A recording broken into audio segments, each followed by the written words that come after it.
போற்றி எந்நாட்டவர்க்கும் இறைவா போற்றி மண்ணாமடுத்து முக்கண்ணா போற்றி ஈரோடு திருமுறை கழகம் தொன்ற சீர்பருவார் திருவடிகள் போற்றி போற்றி சம்பந்த சரணாலயம் திருவடிகள் போற்றி போற்றி ஆரூரடிகள் திருவடிகள் போற்றி போற்றி மற்ற ஆச்சாரிய பெருமக்கள் அனைவரும் திருவடிகளையும் வணங்கி இது நாம் சிந்திக்கவிருக்கிற நாயனார் மெய்ப்பொருள் நாயனார். இந்த நாயனார் சேது நாட்டில் திருக்கோவலூரான நாட்டை ஆட்சி செய்து வந்தவர். அந்த திருக்கோவலூரானது தென்னாற்றின் தென்கரையில் அமைந்துள்ளது. இவர் அந்த அந்த திருக்கோவலூர் மலாடர் என்ற மரபினர் வாழ்ந்து வந்தாங்க.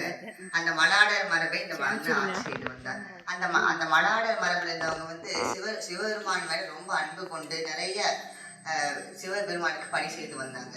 அந்த அதாவது சிவனடியார்கள் வேடத்தவை மெய்ப்பொருள் என்று கருதிய மெய்ப்பொருள் நாயனார் அவர்களுக்கு என்னென்ன பணி செய்ய வேண்டுமோ அதெல்லாம் செய்தார்.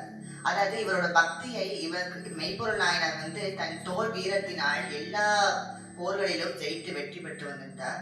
இவருக்கு முத்தநாதன் என்ற ஒரு எதிரி மன்னர் இருந்தார். அப்போ மெய்ப்பொருள் நாயனார் சிவனடியார்கள் மேல இருக்க கொண்ட பக்தியை அவன் பலவீனமாக எண்ணி அவர் ஒரு சிவனடியார் வேடத்தில் வந்தார். அவர் மெய்ப்பொருள் நாயனார் கோட்டைக்குள்ள செல்லும் போது 2 காவலர்கள் கோட்டை காவலர்கள் இருக்கிறாங்க. அவங்க இவர் சிவனடியார் வேடத்தில் இருக்கனால உள்ள விட்டுறாங்க. அதுக்கப்புறம் மன்னரோட ஒரு திருப்பள்ளி எழுச்சி அறைக்கு போறாங்க. அங்க தத்தன் என்ற ஒரு காவலன் நின்று கொண்டிருந்தார். அவரும் இவர் சிவனடியார் வேடத்தில் இருக்கிறார் அப்படின்னு உள்ள அனுப்பிடுறாங்க.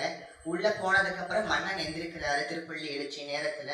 அப்ப என்ன முத்தநாதன் என்ன சொல்றாருன்னா, இப்ப நான் உங்களுக்கு ஆகமத்தை சொல்லித்தர போறேன், இங்க யாரும் இருக்கக்கூடாது அப்படின்னு சொல்லவும் அரசியாரை அந்த புறத்துக்கு செல் அப்படின்னு ஆணையிடுறாரு.